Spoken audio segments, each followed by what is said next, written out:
panibagong araw, panibagong vlog!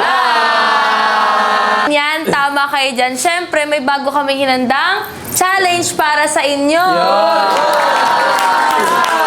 Wala pa si Direk, guys. Kami muna ni Chloe ang magiging host nyo para sa challenge natin ngayon. Alam nyo ba ang challenge natin ngayon?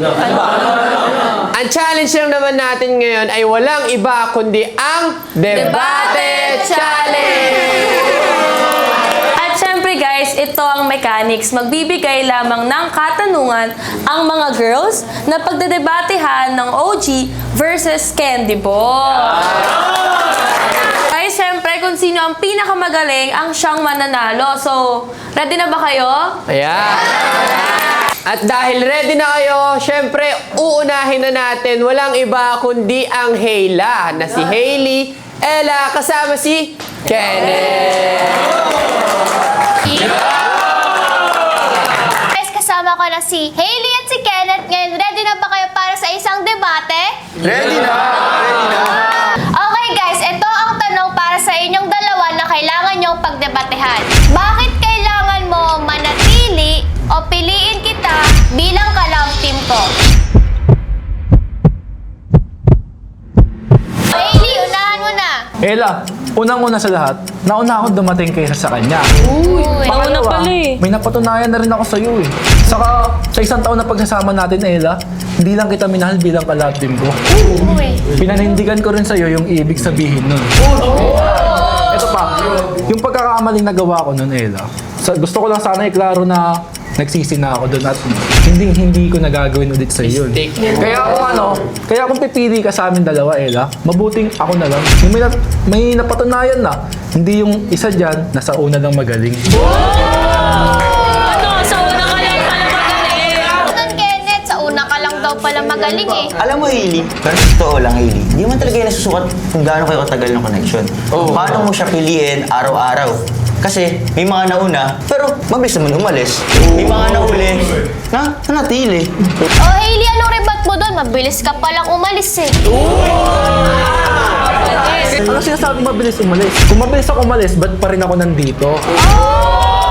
Yung mga pinakita kong pagpapakilig, pagpapasaya sa'yo, kulang pa yun. Kaya kung pinili mo ako, Ella, marami pa akong mapapakita at may lalabas sa'yo. Ayoko rin naman magpatalo sa isa dyan nang wala akong ginagawa, di ba? Alam mo, Ella, kung ako yung pipiliin mo, hindi ko mapapangako na perfecto yung love team natin. Alam mo yung mapapangako ko sa'yo, yung may love team na may respeto, Yun talaga. effort, Yun talaga. commitment. Yun Bakit talaga. ikaw nag-e-effort ka ba kay Ella? Nag-e-effort ako sa kanya, nire-respeto ko siya, at higit sa lahat, pinapasaya ko rin siya. May loyalty. May effort, may commitment. Niloko mo naman siya. Kaya, alam mo, Ella, ako yung piliin mo, wag yan. Kenneth, yung mga nakaraan, huwag mo na ipasok. Yung tapos na yun eh, past is past, never come back.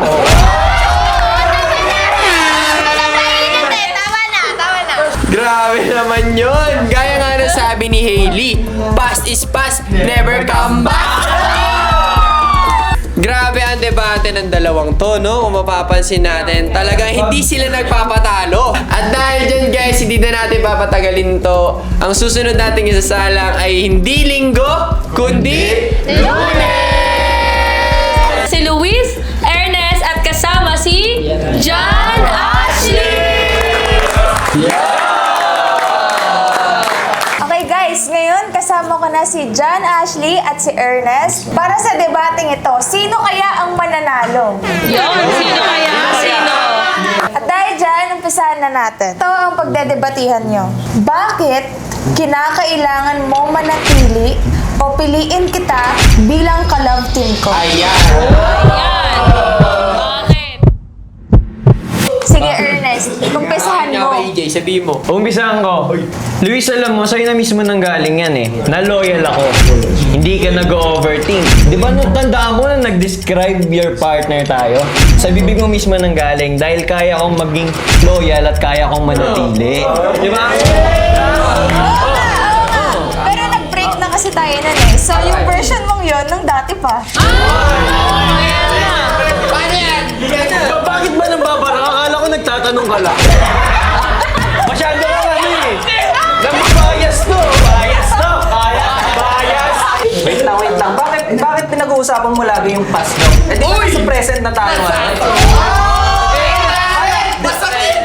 Eh di ba yung tao nagbabago yan? Ikaw kaya, nagbago ka kaya? Una sa lahat, Jan Ashley, sabi kong loyal ako. Sorry hindi kasi ako tulad mo na kaya magbago. Kilala mo na ba ako? Eh kakasimula ko pa lang dito eh. Eh sa'yo na mismo nang galing, syempre gawain mo. Kung ikaw nagbabago, ako kaya ko maging loyal. Manatiling loyal. Kung loyal ka, pinanindigan mo ba yung dati? Ipaparamdam ko sa'yo kung bakit mo ako pipiliin. Ibibigay ko sa'yo lahat. Hindi ko ipaparamdam sa'yo yung pinaramdam niya sa'yo dati. Kaya ngayon naghiwalay. Ano? May kasabihan nga, you're worth fighting for. You're worth fighting for ka pa. Ang daming mong alam Wala kang ang alam sa amin dati.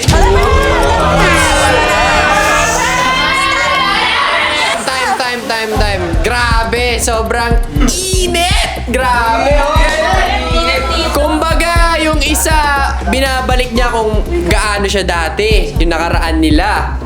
Tapos, si Jan Ashley naman, pinapakita niya na mas better siya ngayon sa present, no? At dahil... Alam niyo, parang mas mag-agree ako ngayon kay Jan Ashley. Lubayas din mo! Ang susunod nating isasalang ay walang iba kundi ang di papakabog na Jessie! Si Angel, si Cassie, at kasama si Ray! Alright guys, kasama ko na ngayon si Cassie tsaka si Rain. Okay, handa na ba kayo? Ayan. Handa na. Okay. Handa na. Ito ang tanong na sasagutin nyo. Okay, Cassie. Bakit sa tingin mo ay kailangan mong manatili as love team ko? And Ray, bakit sa tingin mo pipiliin kita bilang Ayan talaga. Alam mo, Jel, deserve ko manatili sa love team natin. Kasi hindi lang naman to basta love team Kasi meron na tayong pinagsamahan at may nabuo na tayong memories. At saka, mas matagal na tayong may napatunayan. Kaya hindi ako papayag na mawala o mabura lang yun dahil lang sa bago. Rain, ano nang sabi mo kay Cassie? Hindi daw siya papayag na mabura lang yung pinagsamahan namin. Tama, wala namang magagawa sa 4 years niyo Pass is pass. Ang future ni Angel ay ako. Angel, mas deserve na maging kalab team mo ako. Kasi di kita gagawing option, ikaw ang priority ko. Tsaka hindi ka makawala kasi sa akin ka uuwi. Alam mo rin, kagaya ng sinabi ni Hailey, past is past, never come back. Kasi kaya ko naman magbago. Eh mamaya ikaw, di mo kaya magbago Mamaya, puro sabi ka lang naman. Kasi, pipiliin ako na Angel, alam mo bakit? Bakit? Kasi pwede mo may racket. Pwede may racket. Ikaw naman, pangit.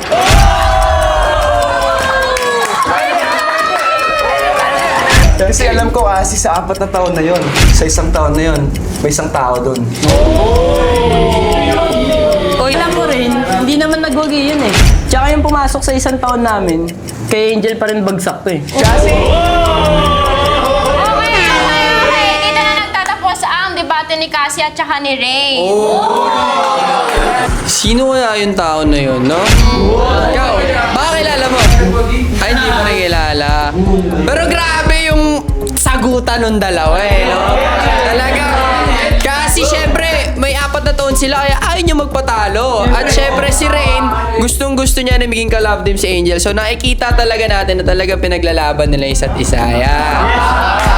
Doon na tayo sa susunod nating isasalang. Walang iba kundi ang bigating Brianna! Na si Brion, si Yana, at kasama si Jayden! Okay guys, kasama ko na si Dion at saka si Jayden. Ready na ba kayong dalawa? ready na, game. Ito na ang tanong mapagdedebatehan ninyong dalawa. Brion, bakit kinakailangan mong manatili as ka-love team ko? At Jayden, bakit dapat kita piliin bilang ka-love team ko? Kailangan ko manatili sa love team natin yan kasi nung pumasok ako sa'yo sa tamang pagkakataon, nakita ko yung lungkot sa mga mata mo. Kaya nung sabi ko sa sarili ko na pag nagka-chance ako na maka-love team ka, ibabalik ko ang ningning at siya sa yung mga mata at labi. Alam mo yan dapat akong piliin mo. Alam mo bakit? Yung dinala ni Brion na ningning, kaya ko pa dagdagan yan. Kaya ko pa lagyan ng effort yung mga ginagawa niya sa'yo. Boy, marami ka pang bigas na kakainin. Marami ka pa itong bigas na kakainin. Ano masabi mo doon? Marami pa akong kakainin ng bigas, pero mas marami pa kakainin mo. Marami na rin napatunayan kung marami pa akong kakainin bigas. Ikaw kaya? May papatunayan ka pa? Marami pang oras na papatunayan. Alas kakakilala ko lang Yana, pero close na kami agad. Ba't parang sa mga TikTok niya hindi siya ngumingiti? Yung mga nasa TikTok na malungkot tignan si Yana, hindi yun totoo. Pero pagkatapos ng TikTok na yun, masaya na siya sa akin. Jaden, sigurado ka ba? O baka nag-a-assume ka lang? Hindi mo ba nararamdaman yung chemistry namin ni Yana? Nararamdaman, kasi kaming dalawa, ramdam ko yung chemistry namin eh. Hindi ako nag-a-assume, madami na talaga nagsasabi. Sino mga nagsasabi? Nanay mo? Ate mo? Kuya mo? Mga kamag-anak mo? Sino nga ba? Wait lang. Yan na nagtatapos ang labanan ni Brion at saka ni Jaden. Beyond, mainit talaga ang debate natin, no? Pero eto na tayo. Eto talaga ang pinaka-the best at pinaka-intense pa sa intense. Walang iba, kundi ang pangmalakasang Melvin! Na si Miles, si Mitch at kasama si Justin! Okay guys, kasama ko na si Miles and si Justin and sisimulan na natin ang debate. Ito ang kailangan niyong pagdebatehan. Bakit kinakailangan mong manatili sa love team natin? Bakit kailangan kitang piliin bilang ka-love team ko? Ayan. Ready na kayo? Sisimulan natin kay Miles. Ayan, Miles. Okay, alam mo Mish, karapat dapat ako manatili bilang ka-love team mo. Kasi unang-una sa lahat, wala ka pa Justin, may Milmi na. Hindi ako papayag na maging dahilan na may candy boy lang para masira yung 4 years na pinagsamahan. Ay! Tin, sa totoo lang, sa loob ng 4 years na yun, punong-puno ng saya at sweetness yung naranasan namin ni Mitch. At ayoko masira yun dahil sa'yo. Justin, ikaw, paano mo tatapatan yung saya at sweetness na nagawa namin within those 4 years? Paano? Mitch, ito lang masasabi ko. Action speaks louder than words. Pumasok ako dito, Mitch, na isa lang yung goal ko. Yun yung makuha at maka-love team ka. Kitang-kita mo naman lahat ng effort na ginawa ko. Hindi ko lang sinasabi sa'yo, pero wala kang makikitang tao or lalaki na kahit anong pangungulit sa'yo or kahit hindi ka pansinin, yung pang susungit mo sa akin, yung pag hindi mo pansin sa akin, tiniis ko yun lahat. Kasi isa lang yung goal ko, which is makuha ka. Alam mo, Tin, hindi talaga ako naniniwala sa sinasabi nila na lahat nagbabago. Kasi alam mo yun, binigyan ka na ng chance nagkamali ka. Akala ko nga babalik ka dito para tigilan na kami, kaso dito ka pa rin para guluhin kami. Alam ko, sasabihin mo na naman yung pagkakamali ko. Inaamin ko yun, ina-acknowledge ko yun. Pero isang patunay lang yun, Miles. Ano? Na lahat gagawin na isang tao para lang makuha yung taong yun. Lahat Bakit? Sa gagawin. tingin mo ba, Tin, lahat ng ginagawa mo tama? Mali talaga lahat. Tin, alam ko, gets ko yung motibo mo at alam ko nakaka-relate din ako dyan. Sa maling paraan mo ginagawa, ito mapapayo ko lang sa'yo. Kung talagang gusto mo yung isang bagay, gawin mo sa tama, huwag sa mali.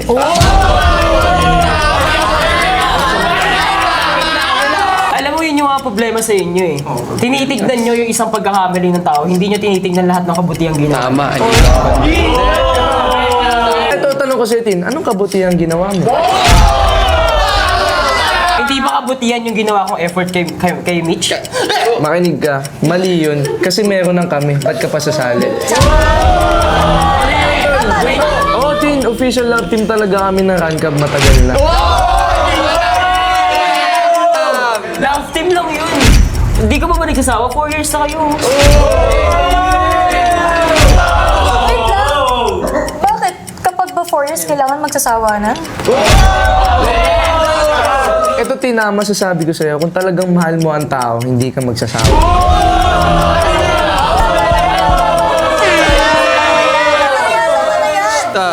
Tama na. Grabe talaga. Sobrang init, di ba guys? Napaka-init na debate. Nakikita nyo naman siguro kung gaano pinatunayan ni Miles ang pagiging kaya nga pang malakasang milmi sila, di ba? Talagang pinakita niya. Sana lahat ng tao katulad ni Miles, diba? Hindi nang iiwan.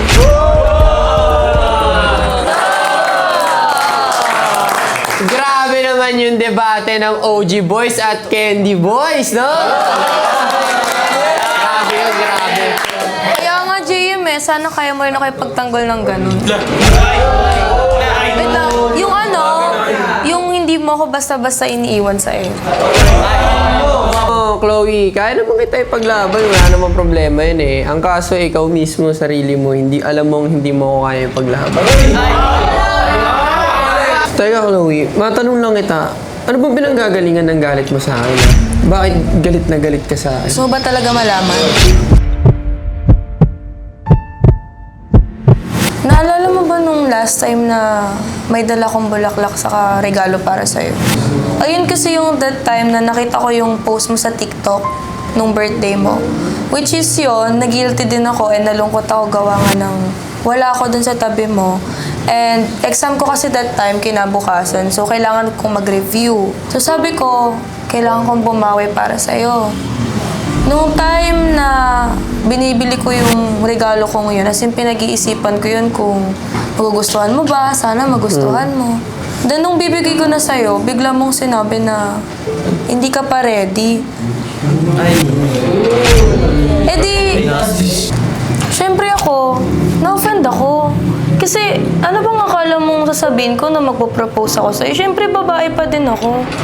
Ayun ba yun nasa isip mo, Chloe? Kumbaga, nagkaroon lang tayo ng onting misunderstanding. Iba kasi yung parang naging dating niya sa akin kasi sobrang excited mo, tapos pinapikit mo pa ako. Kaya syempre, medyo nag-assume ako na, ay baka magpapapropose to sa akin. Kaya sana naman, nahingi ako ng sorry sa'yo. At para malaman mo kung gaano ako ka-sincere. Teka lang.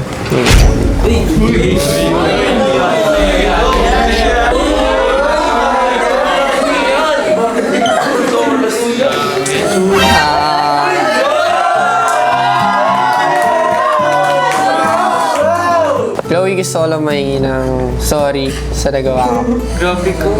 Sana matanggap mo ang, alam mo na. Kaya Chloe, para maramdaman mo na sincere ako sa sinasabi ko, binilahan kita ng munting regalo at nag-effort ako para maramdaman mo kung gaano ako sincere. Kaya sana tanggapin mo ang munting regalo na inihanda ako para sa iyo. Sure ka, di na maulit yun. Oo. Sige na nga, tumayo ka na dyan.